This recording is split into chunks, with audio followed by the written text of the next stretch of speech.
Welcome to our discussion on episode 4 of House of the Dragon, one of the best episodes in the series, in my opinion.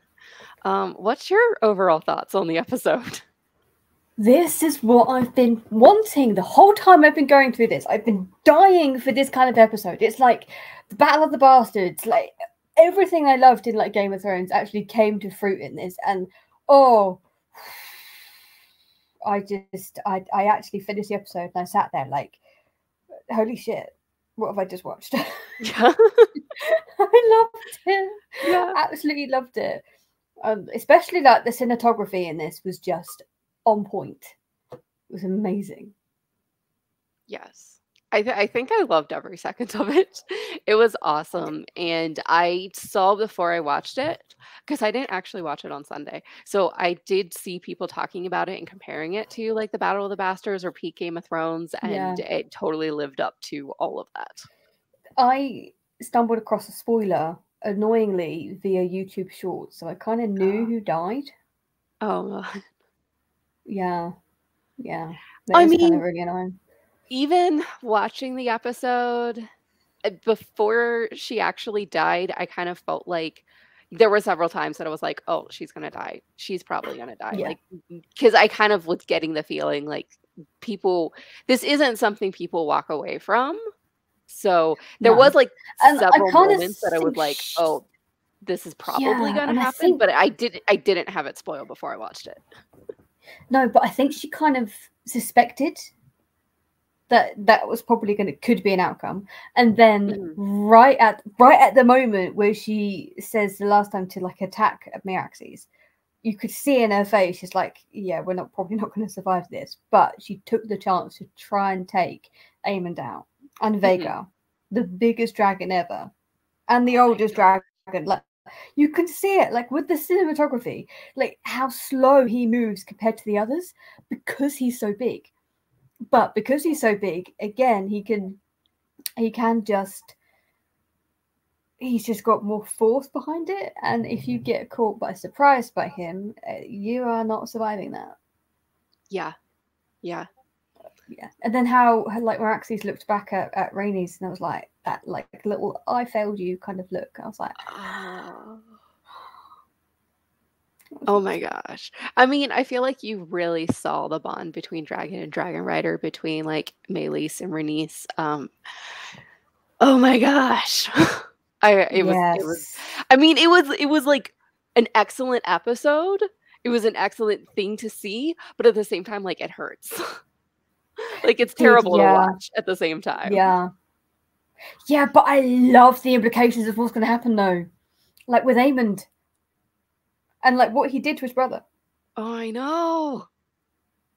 Although to be fair, his brother was stupid for doing that. And I understand why he did it. Like his mother did kind of push him to do it. Well, not intentionally. She was like, just shut up and do what you're told. But then it's kind of like he then went, fuck it, I'm going to take Charles and be a proper king, and he suffered for that. Mhm. I think he's still alive. Yeah, I feel like I've seen enough. Well, first off, I felt like for him to actually be dead, they would have lingered on his death longer, um, Yeah, or something. I mean, we kind of see a body there, but we didn't actually like see very yeah. much. So I They're feel leaving like, it a little bit open ended, I think. So people who yeah, might believe he's dead would go, bam, next episode he's alive. You're like, what? That kind of thing. But I do think he is alive. Um, Dragon, I'm not so sure about. that dragon took a beating for sure. It did, yeah. And like, There's- uh, I've been saying I want dragon on dragon battles. I want dragon battles, and I got my dragon battle. I loved it. It hurts Yes, to watch the dragons fight each other and like tear each other up I because know. you're just like, I know, but like ah, I keep mentioning this, but I'm so fascinated by how they showed that, especially like when you take Aegon's dragon to uh Rhaenyra's dragon. How because Aegon's dragon again, he was a young dragon, so they tend to not put young dragons into war because again they're more likely to die because they don't have experience. Whereas Rhaenys and her dragon, they really had the experience. They knew how to do it all, and it was almost a very easy fight for them to do that. Which was and then you get them like the scene where they're like up in the air and they're like circle each other. I think it was her and Vega, and not necessarily Aegon.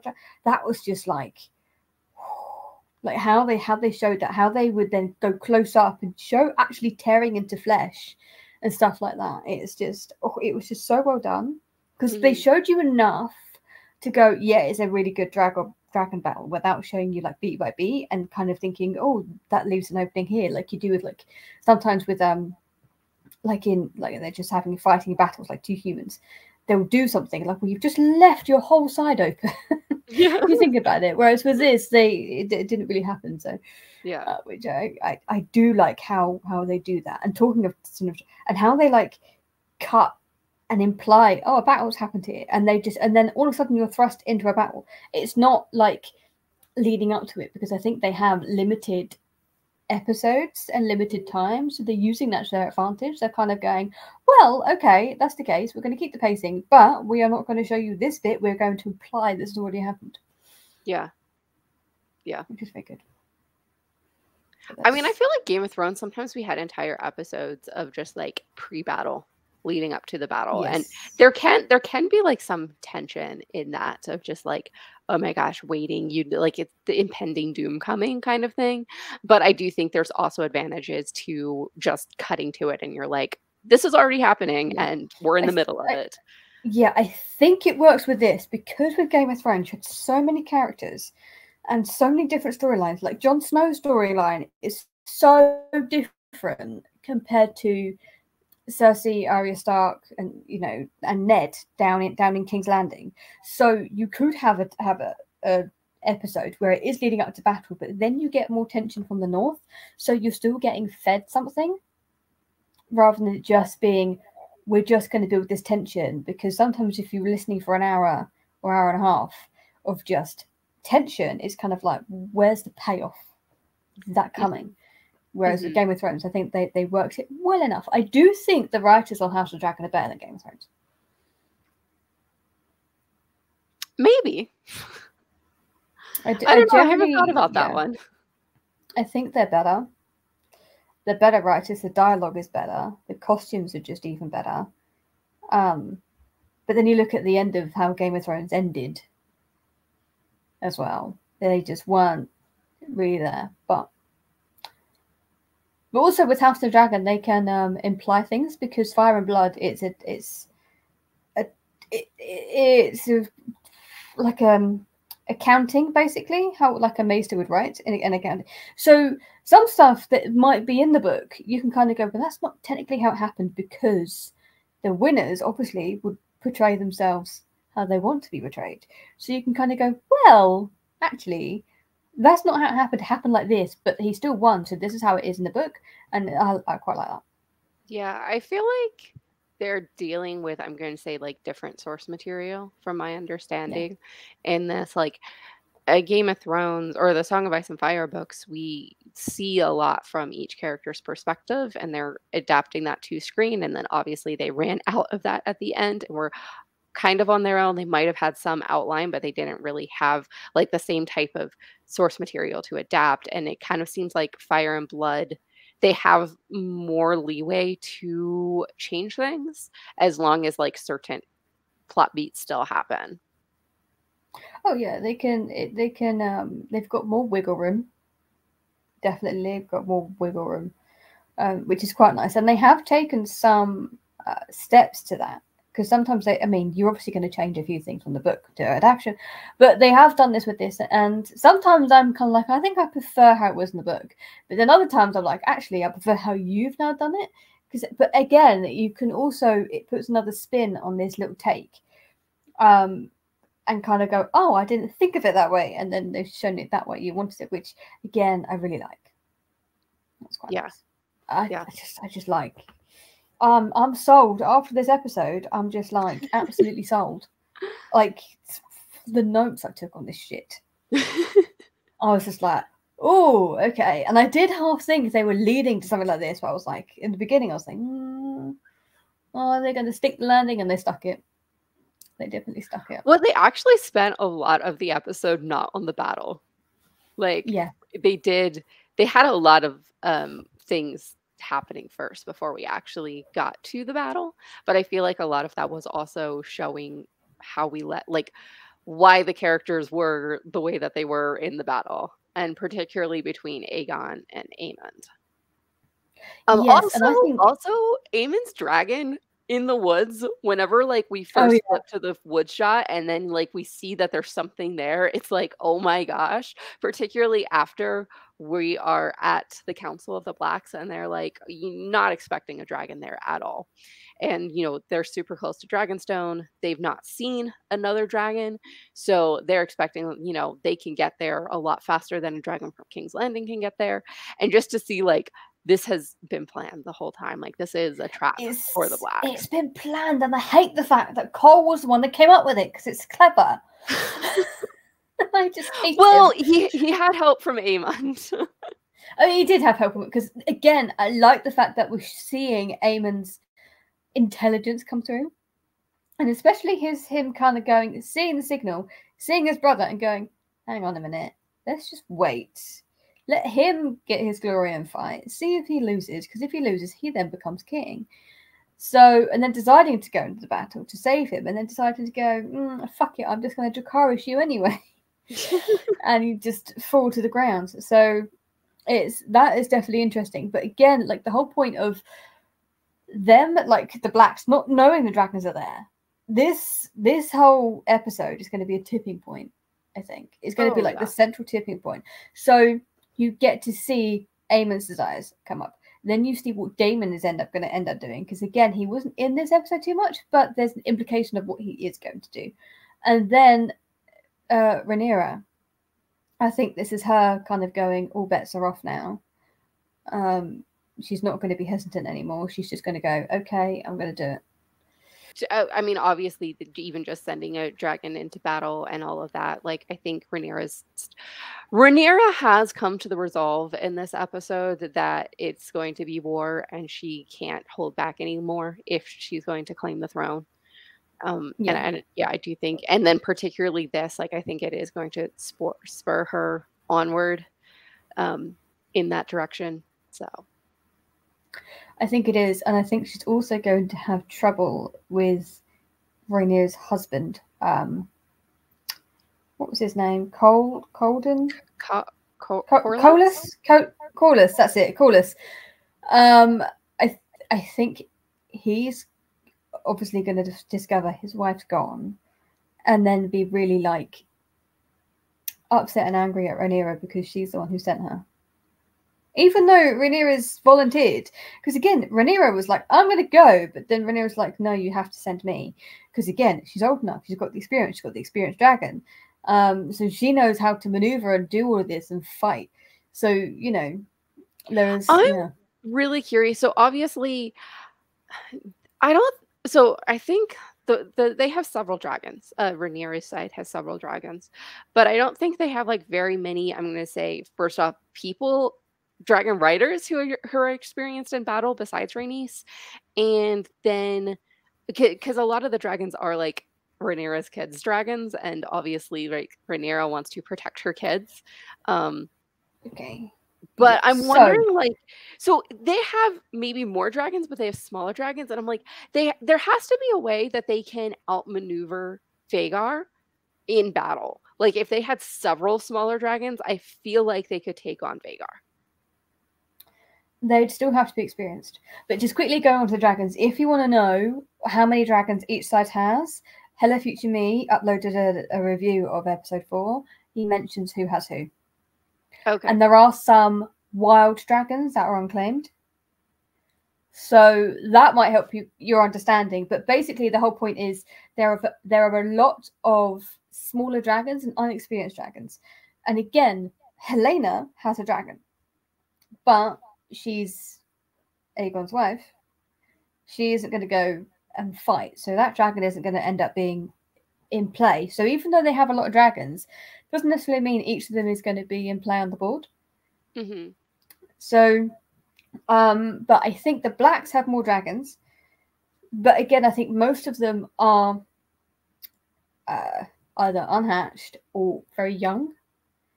Yeah. So again, they'd make inexperienced decisions. I think, you know, you get Daemon's dragon, and then you have uh, Rhaenyra's dragon.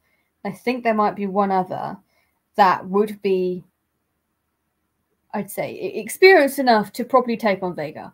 I kind of want to see it happen. As much as I'm like, he is the biggest dragon ever, and he's very old, I still kind of want to see him lose. At some point, I don't know if it's going to be in this season, but at some point. At this point in the show, we've seen, well, and it's funny, Vhagar is like the biggest dragon, and his signature move so far is the sneak attack. um, but it's just kind of been like the bigger dragon wins out. Obviously, like experience also played a large role between Meleys and I think is it Sunfire was Aegon's dragon? Yeah. Yeah. So like obviously you can they were maybe more evenly matched, but you could see like experience winning out there. So like obviously experience means a lot. But I just feel like in some ways, like when Vhagar shows up, like how can anyone take on Vhagar? And I just feel like there has to be a way. So you're right. Maybe if we had both Rhaenys's dragon and Daemon's dragon in the battle, we could have taken on Vhagar I better. look at it kind of, yeah, I look at it a little bit like the Mountain versus what's his face from Dawn, the Viper. Okay. Hmm. He has a lot of experience. He's smaller, but he's quicker. Hmm. And the trouble is, I'm blanking on the dragon names. Aemon's dragon is so big, he's not going to be able to maneuver very well. So the way they might end up making it work would be you lure him to somewhere where you have the upper hand, and you again tack him at like 2-on-1. Hmm. It's kind Yeah. of how that go, and that kind of thing. So and it is just again wearing him down. It's kind of darting in, darting out, but then because he's so big, he has that much reach. So you kind of risking yourself when you're kind of like you dart in, do a strike, dart out again, but you have to be so quick enough because again, the other dragons they're still big enough. You know, it's not like Arya going in and trying to kill somebody who's far tall because she again is so small that she has that little speed aspect that it's just that advantage. But that's how I see it. To kill something like that, it's just going to have to be tactically done. Hmm. And you have to be smart and clever about it. And from what I guess is what's going to happen to the next episode, they'll probably be aiming to try and think about how they can do that and take that Yeah. dragon off the scene. So then they have the upper hand with their dragons. Yeah. That's my prediction. Hmm. And obviously, like with this battle, they weren't expecting to meet any other dragons. They were expecting to be the only side with dragons there. So like they weren't expecting this to be a problem. So they weren't going to send in like multiple dragons to go after Vhagar. But now that they know like Vhagar is a major player, he's going to be there. I think yeah, they're going to have to think more tactically about how to maneuver with him. Yeah, and I definitely think Aemond is going to become a bigger player. I Oh think yeah. because again, Aegon's alive, but he's still injured. So who's going to rule in his stead? Probably Aemond. It's probably what he wants. So again, which is probably why he attacked his brother in the first place, and especially when you take on them conversing in Valerian in front of the council, and how Aegon is struggling, where Aemond is like, I know what to do. I know what Cole's doing. He's being tactically clever. Hmm. And oh, 1 second, my battery's running low. Yeah, like seeing them like converse in Valerian, and how like Aemond knows more than Aegon, and like he's got the more intelligence, the more like battle prowess. He's better at swordsmanship. He's the one who can make alliances and friends and what people who will probably want to go behind, other than Aegon, because he's just playing at being king rather other than actually doing stuff. And seeing how that again, it's kind of like when you look at like Viserys and Daemon. Hmm. It's almost playing on that again, but instead of Daemon keeping his love for his brother and his brother being clever and and also keeping Daemon at arm's length so Daemon hasn't got a chance to kill him. Aegon didn't do that, so that's also going to be in play, and it's just like the layers on layers and stuff that go through this. I think what's really interesting, so somewhat early in the episode, Rhaenyra comes back and her council is discussing, and she's talking about she went to King's Landing or whatever, but she says at that point she realizes it's clear to her now that she either claims her crown or dies.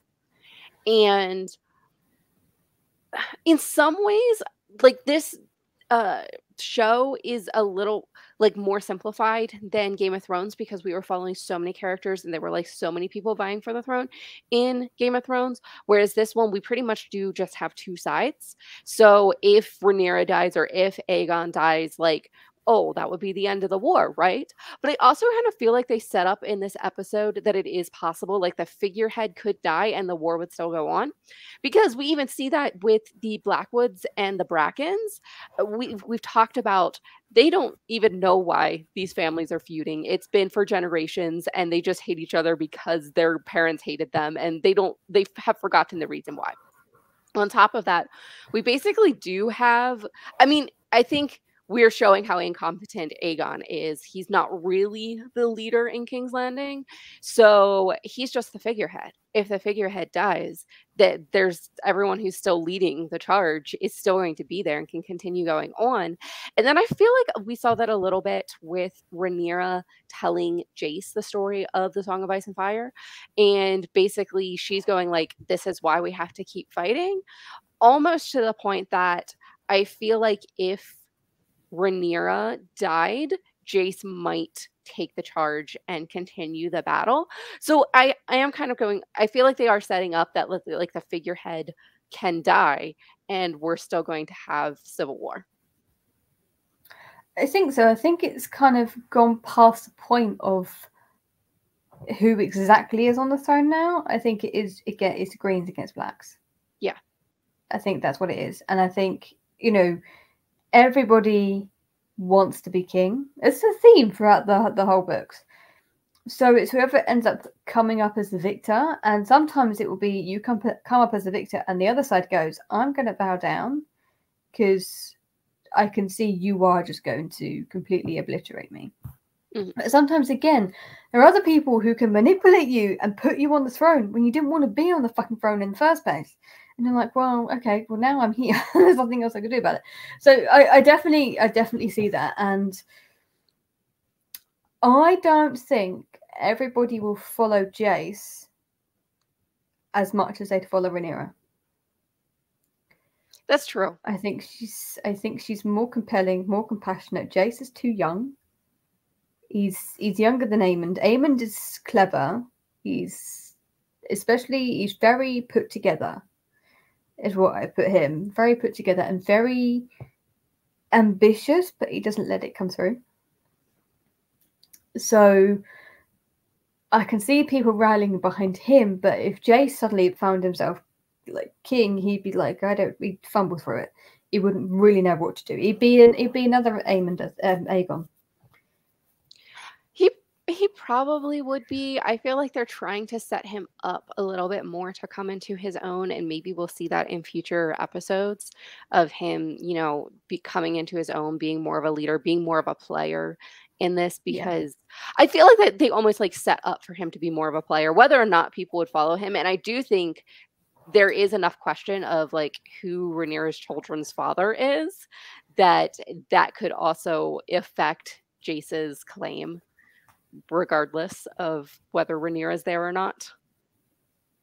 Yeah, that would definitely come into question. I think other people kind of use him, and again, if Rhaenyra died, I think half of the council or people who defected to her will kind of go crawling back to the Greens, because again, it would be a massive blow. She'll probably be Rhaenyra and her dragon, and all of that, and there's just so much implications that will kind of happen, and I just, don't think it'd work very well, personally. Yeah. That's fair. But then we have Daemon.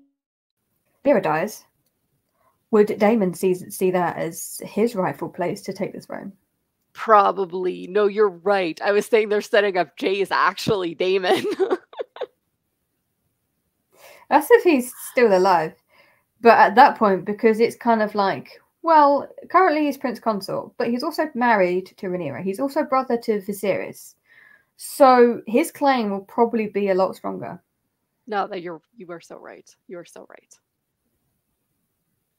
Do you want to talk about what Damon's going through right now? I did find a bit repetitive, but I do think this is something that they're setting up that's going to happen.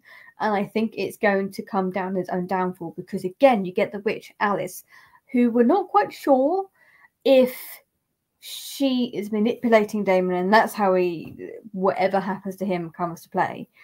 Or if it's generally him struggling with the pressures and it's Harrenhal, again, they're very insinuating Harrenhal is a hard place to live. And that throughout even Fire and Blood, Game of Thrones, it's throughout history in that world. But it is just, again, is it his guilt we're still seeing? And also, when he cut off young Rhaenyra's head, is that his rage coming through and then him immediately regretting it? Or is it kind of like, this is actually what I really want? And would he go to those lengths to get it? Yes. I feel like particularly the scene with young Rhaenyra and then he cut off her head, I feel like there's so much that they are probably alluding to there, and I'm really curious where they're continuing to go with this story. I mean, I do find it in this episode, as interesting as the stuff with Damon and Harrenhal is, it was, I'm gonna say, one of the least interesting things in this episode because we just had like so much more going on in the episode. I mean, so much more happened, but I think they had to put it in there because of what's going to happen next episode after that with Damon. I think they had to layer and plant those little seeds to kind of go, see, this leads to this. Even though I'm kind of like, this is getting a little bit repetitive of showing again and again his, his dream kind of escape, everything that is resolving around Rhaenyra and the crown. So I'm kind of like, well, I think we kind of get that he's implicating here.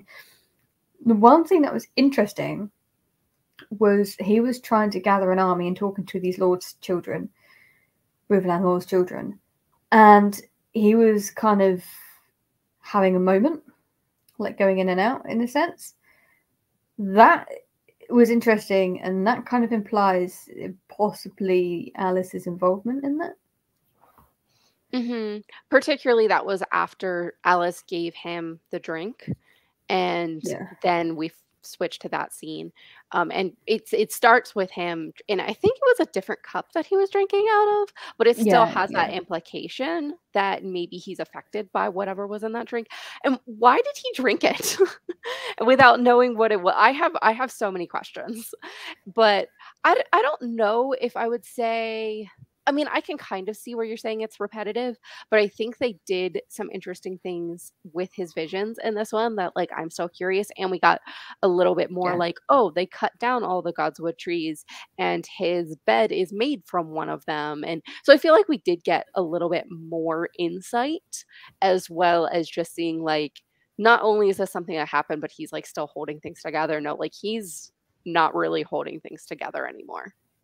No, and I do like the implication of the fact that, yes, they've cut down the Godswood tree, but especially as you go through, there's a reveal kind of towards the end of Game of Thrones that kind of says, oh, okay, so obviously the Godswood tree were throughout all of Westeros, but in this particular time, it still has some power, whereas in the Game of Thrones era, it doesn't seem to have any. And that's what I quite like. They're definitely pulling from going in. This is a different era, like thousands of years different era, which is quite nice. That's especially with Alice and stuff. So, but I don't know. I'll have to see where it goes. Yeah, definitely be interesting. What really? I love Damon's lines. I wrote this down. Place a pillow over his head and speed on your inheritance. Loved it. Yeah. When he was talking to one of his, he just has some of the best pithy lines. And then also like how horrified the kid is of having this conversation with David. David. Never. And I'm like, I think you're in the wrong show, mate. This is This is where people kill people for everything. But again, I see the point because again, nobody's really taken charge Yeah. because your grandfather's ill and can't rule. So something's gonna happen. Mhm. Something's definitely gonna happen. And we're all just kind of sitting there waiting for him to die, which can't be pleasant for anyone Yeah. involved. Oh, can we talk about Alison? Mhm. Do you think she's pregnant? Well, not anymore. No, obviously. I did half think that. Um, I don't know if whether or not she was matters.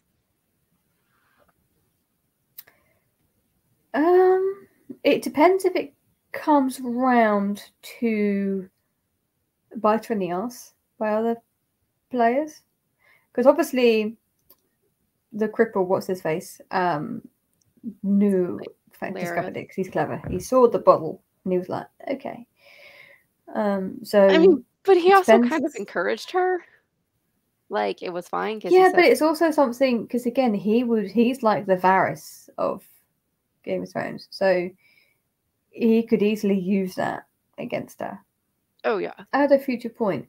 But also, Alison, I felt changed. She kind of got the fuck it attitude. And she was obviously delving deep into the lore of Viserys's like books and the prince that was promised, that kind of thing.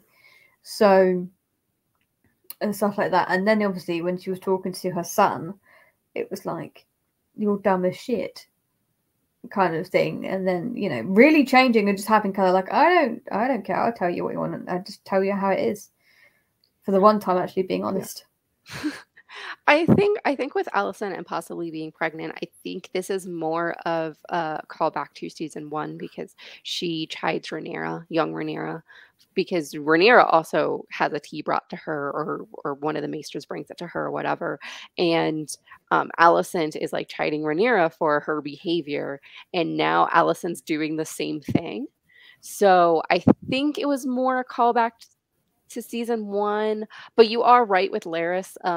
We don't really know what his angle is, and he is someone who gathers information and holds things close. So I guess we'll see in future episodes. But yeah, I think Alicent is having doubts after her conversation with Rhaenyra of how right she was or not to push for Aegon to be the king, and whether or not that was something Viserys actually wanted. I think it's more of just her. She realizes. I mean, she even tells Rhaenyra it's too late, and I mean, she says it's not a mistake because she wants to believe that it's not. But I think her doubts are haunting her now, and it doesn't really matter because it is too late. But it also means like maybe she feels responsible for causing civil war, but I at the same think time, there was a lot of people around Alicent who were also pushing for Aegon to be king. So I don't I know. think she feels a little bit responsible, but also I think she's coming to realize of how far it's going to go before they end up having peace, and her son is just on the throne. Because again, I think what she kind of implied, he was just meant to be a fucking figurehead, and the council was meant to rule with her also partly in charge. So she still kept some kind of power, and I totally get that because women in that series doesn't really get a lot of power unless they have something like a dragon. Hmm. Or they marry into it. So, and even then, you can see it with Rhaenyra, how even her counselors are like talking back to her, whereas, and they did the same to Rhaena, and then Hmm. Corlys, the husband, walked in, and they're like, "Oh, I'm really," and they suddenly become really respectful. So you can see still the dynamic of most people kind of going like, women don't know a lot, or just showing all sorts of stuff and being like, I'll push you more. Whereas if a man said no, they kind of go, oh, okay. They wouldn't push too much because they'd have more fear of them. Whereas, so there is that kind of going on as well. But At the same I time, think so like in some ways, I think the Black Council in some ways respects Damon because whenever Damon was there, I felt like they respected Damon more than Rhaenyra. So you're definitely seeing that. But at the same time, Aegon's council does not respect Aegon at all. But oh a lot no, of it is no, like Aegon is not taking charge and being a leader, he is a little like he's an incompetent leader, and it's because he was partly because he was never He's taught and he was somebody who's always just meant to be the spits out figurehead. his dummy. Aegon is somebody who's just spits out his dummy and screams at people. He doesn't actually come across with any. And I think under the right counselling, he could be a really good king. Oh yeah. But because he's been thrust on how it is, he hasn't had any kind of training, and he's kind of like expecting a crown to give him power when it doesn't actually give him power for people who actually matter. So, you know, and he's starting to realize that, and especially like when you see him get like again the implications of Rhaenyra's getting ready to go to battle, and Aegon doing it as well, and like his face and how he's just like, I'm going to take charge. I'm going to do what I want, and like, and also rebelling in a way that is really bad for him, and we can all see it, but he again doesn't quite see it because, you know, it's everything that's just kind of going on. I think if he thought about it and rebelled a bit more in a political manner, it might have come out in his favor. But he just did what Rhaenyra did and just flew off on his dragon and came back dying, basically. Yeah.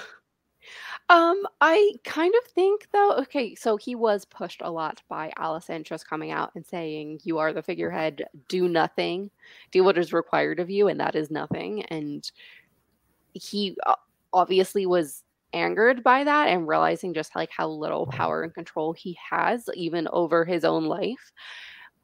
But at the same time, I feel like Alicent was a little dumb to tell Aegon that, because she should know better, like that he would act out or he would be upset by that and not listen. And maybe like Alicent just like wants her children to listen to her, and she expects like Aegon does that better than Aemond. But at the same time, like, if you want to control Aegon, maybe don't just come out to him and say you're useless. You know? I think, yeah, but I think Alicent just kind of just had enough of trying to baby him, and just kind of told him how it is, and just more kind of just like, I just do what you're told kind of thing. I don't think she really expected. I think she expected him to have a tantrum. I don't think she expects him to fly off on his dragon and go to run a battle. Half of it, I think it was kind of like, well, actually learn to be wise and be a good king. And then he just didn't do any of that. So, especially, you know, where she mentions her father and other people he's dismissed. And she's kind of like, the council is there, so you can listen to their advice because they're smarter than you because they've earned their place. Whereas, you know, and especially like, again, I think she's also a bit pissed off the fact that he made Cole hand. That's true. That's true. And the fact that he dismissed Otto. And in some ways, I guess like Otto was maneuvering around Aegon, but Otto did have maybe he held the council together a little bit more in like respect of Aegon to an extent, or at least the position of king to an extent. Well, he was I think he was Viserys' hand as well. He was. So he had so much experience of ruling the realm, basically. So he would have been a really good example for Aegon to go to him and be like, look at what he's done, learn what he's doing to then become a better king. But Aegon just kind of saw everybody else as his subjects and that he's the king and you're there to sort of help me come to a decision, but it's my decision. And if I still say this, it's still coming to this. It's like he declared war, and yet everybody else kind of went, are you sure about that? Are you sure you really want to do? Because they kind of see the stupid decisions he's actually making. Whereas you look at, especially when you get Aemond rising up, telling everybody else, like where they're taking, is it Driftmark or whatever the place they're taking? Rook's Rest. Rook's Rest. They were Aemon just kind of saying like, yeah, this is what he's doing. And then Aegon going, how the hell do you know? And you're kind of like, well, I've been conversing with Cole behind his back. Because, again, Aegon would just say, but we need Harrenhal, but this is more strategic. And what Cole and Aemond ended up deciding to do, and then having the big impact and kind of having a win for themselves. Like, you know, it's that dynamic as well. And everybody kind of seeing how Aemond is just actually fucking clever. Like, as a character, he is so interesting. Like, so many layers to him, and he's just like, he's is he my favorite? He might be. Wow, Just like because he's so interesting. I don't know if he's my I don't think he's on my favorite list, but he is an interesting character. I'm really curious to see where he's actually going to go. But like Aemon conversing with Cole and having plans with Cole is even a further blow to Aegon because Aegon's the one who made Cole hand. And then it's like my hand isn't even coming to me and talking to me. He's talking to my younger brother about battle Well, plan. it's not even just the hand. It's the younger brother kind of going, "Well, fuck you, Aegon. I'm just going to do it myself and win you this war." And also win you this war while also taking what he wants as well at the same time. So it's even more of a deeply implication of the fact that his own family would kind of turn and do things behind his back. And that also shows to the council that he is a weak ruler. At the same time, Aegon has done nothing to help the relationship with Aemond, and particularly in the last episode where he was making fun of Aemond in a vulnerable moment for Aemond. Like they don't like each other, and it's obvious. And neither of them are doing anything to repair a relationship. It's just no, they don't like each other. So Yeah, but I do think Aegon still believes he can rely on his brother, and I think it was this moment he kind of realized, oh, maybe now I can't. Because when you go back to the later episode, which again I think this leads to driving Aegon to do what he did, where he sort of made fun of his brother in the Horden, and how, you know, especially when you like they zoomed in on Aemon's face after, it was so full of like cold anger, you know, especially like and then leading to this point where he actually took it, and you know Aegon might not even realize what he's doing because he's the elder brother, whereas Aemon is kind of like, I've always been in your shadow, you never appreciate anything I do and stuff like this, and just kind of go, I just that don't care anymore. Which would be really interesting. So I can't wait to see what's going to happen between Aemond and Aegon in the next episode. Yeah. I think that will be really interesting. I think even if Aegon survived, which I mean, I think it's pretty likely that he did at this point, that Aegon's not gonna. Here's my prediction. Aegon might have survived, but he's going to be severely injured. And that's all the more reason for Aemon to take charge, even more so than he already has. And I also think Aemon, if he could have killed Aegon in that battle, he absolutely would have, and then he would be king. But I think in some ways, like Aemond is going to do what he can to seize power while Aegon is even less in a position to lead than he was previously. Oh yeah, and I really want to see a scene between the two brothers of like Aegon on his like, you know, on his bed like painful, and Aemond sort of telling the truth of how it is and realizing he's powerless to stop Aemond to do anything, and he is going to take the throne because he is too weak, because he will have more alliances. He's obviously made more friends. Cole is obviously on his side, although I think Cole's a bit kind of like half thinking, you know, maybe he has suspicions back of his head on obviously the king and stuff, like between Aemond and the king. So his alliance, again, it depends where he's going to go, because, you know, is he going to be honourable and do what his Kingsguard said, or is he actually going to end up doing what Aemon wants? Which I think it would come down to a talk between him and Aemon or something like that, or something that would push him to kind of go, okay, maybe Aegon isn't the right king. Again, you know, Alicent will probably be furious, but more people will probably want to flock to Aemon because he's just stronger. He can rule a lot better. But I don't know. I'm interested to see where the rest of it goes, because we've got 4 more episodes left, and I'm like, how How's it gonna go? How's it gonna like? Is this gonna be the best episode of the season? Because I mean, the dragon battles. I mean, I did predict a dragon battle. And I didn't predict it was going to be at the end. So this kind of tracks. But yeah, I don't know what's going to happen at the end. I think I might know what happens at the end. I've got a suspicion, but I don't really want to spoil it. So I don't really know where it's going, and w yeah, I guess we'll see. I mean, in some ways, I feel like they have taken their slow time, and it does seem like they're setting up things in the future, and I'm curious to see where it goes, but what I'm thinking even more is the number of seasons they've talked about. There's at least going to be a 3rd season, if not maybe a 4th or 5th. And I just wonder, like, how long they can continue with this storyline, but it does seem like there is a lot going on, and sometimes they are focusing on smaller details or more personal battles. So, like, maybe they do still have a lot more story to tell. I don't know. It'll be interesting to see as it continues. oh yeah, yeah, and I really need to get back to the book to actually read the section that this is based off of. I haven't got to that bit yet. I stumbled across what people talk about online. I'm like, oh, that's really cool.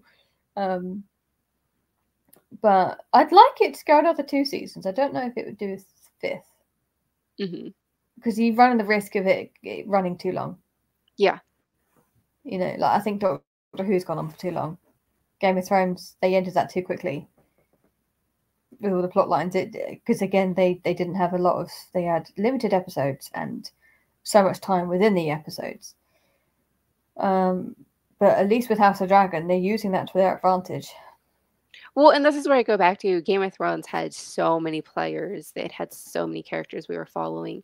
I We have a lot of characters in the show, but I don't feel like we have as many characters that we are following, and the story's a little bit more straightforward. So Yeah, that's why I'm like, I don't think it can run as long as Game of Thrones, and I'm not even sure how many more seasons we can do of, I guess, the same story, you know? I just really hope these writers know when to stop, Mhm. and then they stick the landing once they've stopped. Yes.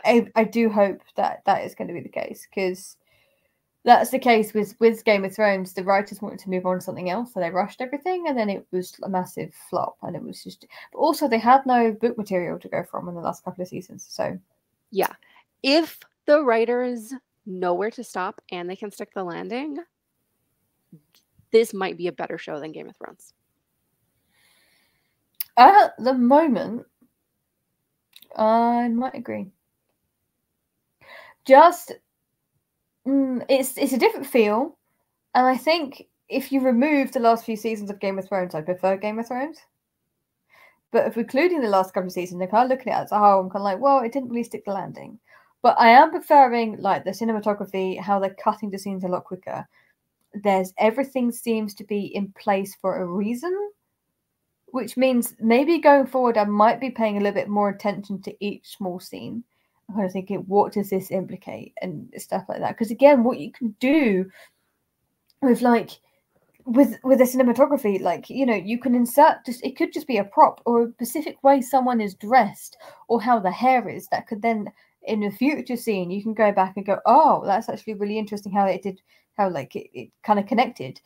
So I kind of hope that they do that. So like when you go and like you rewatch it and you're a little bit like, oh, that connects. It's just I love Well, I it. definitely feel like they're trying to, like, insert symbolism in it in the story as well. So, okay, in this episode, Alicent was holding a dragon that was glued together, like a model dragon that was Oh glued yeah. together, and then she drops it and the wing breaks again. But it was obvious, like, it had already been repaired and it's breaking again, and I definitely feel like that was some foreshadowing. And then even Aegon sitting at the table and he pushes the vase or the flagon or whatever, he pushes it off the table and it shatters. Like, the fact that these things are on screen, like, they are here for a reason.